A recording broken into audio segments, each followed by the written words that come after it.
ಯತ್ನಾಳ್ ಅವ್ರ ಜೊತೆಗೆ ನಮ್ಮ ಉತ್ತರ ಕರ್ನಾಟಕ ಇಲ್ಲಿ ಬಿಜಾಪುರ ಇರೋದ್ರಿಂದ ಸುಮಾರು 10-20 ವರ್ಷಗಳಿಂದ ನಾವು ಒಡನಾಡಿನಲ್ಲಿ ಇದ್ದೀವಿ.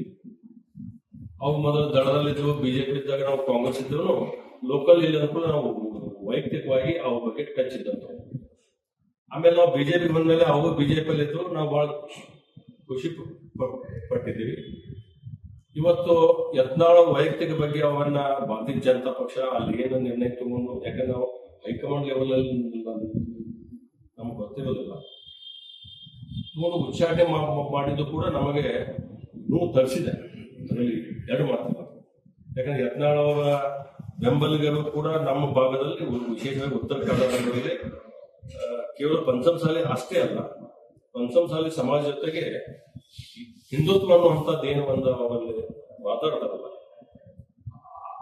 ಅದು ಕೂಡ ಒಂದು ಸ್ವಲ್ಪ ಪರ್ಸೆಂಟೇಜ್ ಅಭಿಮಾನಿಗಳು ಇರೋದ್ರಿಂದ ಭಾರತೀಯ ಜನತಾ ಪಕ್ಷ ನಮ್ಮ ಅಪೇಕ್ಷೆ, ನಾವು ಅತನೇ ಒಳಗೆ ಕೆಲಸ ಮಾಡ್ತಾ ಇದ್ದೀವಿ. ಮುಂದಿನ ದಿನಮಾನಗಳಲ್ಲಿ ಎಲ್ಲ ಮುಖಂಡರು ಒಕ್ಕಟ್ಟಾಗಿ ಬಿಜೆಪಿಯನ್ನ 25 ಗೆಲ್ಲಿಸಬೇಕು ಅನ್ನುವಂತ ಒಂದು ಹುಮ್ಮಸ್ಸೊಳಗಿದ್ದೀವಿ. ಸಾಮಾನ್ಯ ಕಾರ್ಯಕರ್ತರು ಕೂಡ ಈ ಜಗಳ ಇವತ್ತು ಯತ್ನಾಳ್ ಪರವಾಗಿ ಅಂತಲ್ಲ, ಅಧ್ಯಕ್ಷರಾದಂತ ವಿಜೇಂದ್ರ ಪರವಾಗಿ ಅಂತಲ್ಲ, ಇಬ್ಬರು ಜಗಳಾಡಬಾರದು, ಒಕ್ಕಟ್ಟಾದ ನಾವೆಲ್ಲ ಇಲ್ಲಿ ಬಹಳ ಚೆನ್ನಾಗಿದೆ ಅನ್ನುವಂತ ಕಾರ್ಯಕರ್ತರ ಭಾವನೆ ಇತ್ತು. ಹಿಂಗಿದ್ದಾಗ ಈ ಒಂದು ನಿರ್ಣಯದಿಂದ ಸಮಸ್ತ ನಮ್ಮ ಭಾಗದಲ್ಲಿ, ಆ ಕಡೆ ಮಂಡ್ಯ, ಮೈಸೂರಿನಿಂದ ಗೊತ್ತಿಲ್ಲ, ಉತ್ತರ ಕರ್ನಾಟಕದಲ್ಲಿ ಕಾರ್ಯಕರ್ತರು ಸ್ವಲ್ಪ ನೋವಾಗಿದೆ.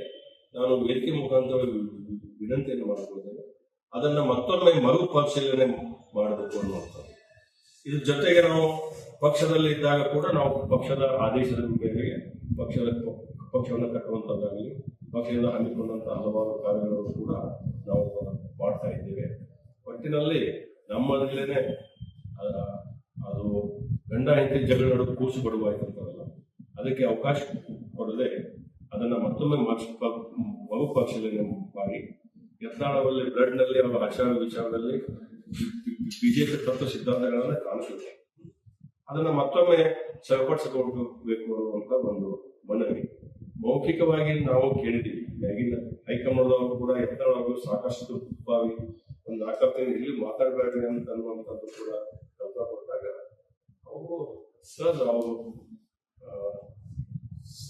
ಈಗ ಸ್ವಭಾವ ಕೇಳಂಗಿಲ್ಲ. ಕೆಲವೊಂದು ಪಾರ್ಟಿ ಪ್ಲಸ್ ಆಗುವಂಥವು ಅವೆಲ್ಲ ಗುಣಗಳದಾವ, ಕೆಲವೊಂದು ಸಮಯ ಪಕ್ಷಕ್ಕೆ ಬೈದಂತೆ ಕೂಡ ಹಿನ್ನಡೆ ಆಗಿರ್ಬೋದು.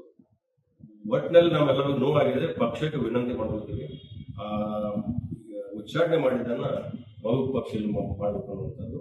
ಕಡೆಯದಾಗಿ ನಾವು ಪಕ್ಷದ ನಿರ್ಣಯ ಏನು ತಗೋತಾರಲ್ಲ, ಅನಿವಾರ್ಯವಾಗಿ ನಾವು ಇರ್ತೇವೆ, ಆದರೆ ಕಾರ್ಯಕರ್ತರು ನಮ್ಮಲ್ಲೇ ಎರಡು ಭಾಗ ಆಗೋದ್ರಿಂದ ಇದು ಉಪಯೋಗ ಮತ್ತೊಂದು ಪಕ್ಷಕ್ಕೆ ಆಗಬಾರ್ದು ಅನ್ನುವಂಥ ಒಂದು ಭಾವನೆಯಿಂದ ಮಾತ್ರ ಕೂಡಿಸ್ಕೋಬೇಕು ಅನ್ನುವಂಥ ಒಂದು ಮನವಿ. ಎಲ್ಲೋ ಒಂದ್ಕಡೆ ರೆಬೆಲ್ ಶಾಸಕರು ಎಲ್ಲರನ್ನೂ ಕೂಡ, ಅಂದ್ರೆ ವಿಜೇಂದ್ರ ಅವ್ರ ವಿರುದ್ಧ ಧ್ವನಿ ಎತ್ತಿದವರು ಎಲ್ಲರನ್ನೂ ಕೂಡ ಉಚ್ಚಾಟನೆ ಮಾಡ್ತಾರೆ ಅನ್ನೋದು ಗೊತ್ತಿಲ್ಲ.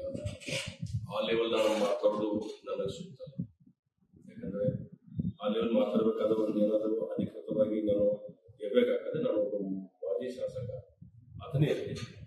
ನೀವೇನು ಯತ್ನಾಳ ಬಗ್ಗೆ ಪ್ರಶ್ನೆ ಕೇಳಿದ್ರೆ ಅದು ನನಗೆ ಸಹಜವಂತ ನಮ್ಮ ಮಗಳಿಗೆ ಇದ್ದಾಗ ನಾನು ಒಂದು ಏನೇ ಒಂದು ನನ್ನ ಭಾವನೆಯನ್ನು ಪಡಬೇಕಾಗ್ತದೆ, ಅದು ಪಡಿಸಿದ್ವಿ.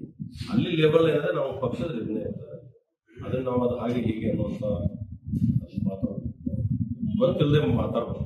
ಮುಂಬರುವ ಚುನಾವಣೆಯಲ್ಲಿ ಇದು ಯತ್ನಾಳ್ ಅವರ ಉಚ್ಚಾಟನೆ ಏನಾದರೂ ಪರಿಣಾಮ ಬೀರುತ್ತದೆ? ನನಗನ್ನಿಸ್ತದೆ ಯಾವುದೇ ಸಂದರ್ಭದಲ್ಲಿ ಅವರು ಮನಸ್ಸು ರಕ್ತದಲ್ಲಿ ಬಿಜೆಪಿನಿದೆ, ಹಿಂದುತ್ವ ಇದೆ. 2028ರಲ್ಲಿ ಮತ್ತೆ ಎಲ್ಲರೂ ಕೂಡ್ಕೊಂಡ ಇದನ್ನು ಮಾಡ್ತಾರ, ಎಲ್ಲರೂ ಕೂಡ್ಕೊಂಡ್ರೆ ಬಿಜೆಪಿಯನ್ನ ಗೆಲ್ಲಿಸ್ತಾರ ಅನ್ನುವಂಥ ವಿಶ್ವಾಸ ನಮ್ಗೆ.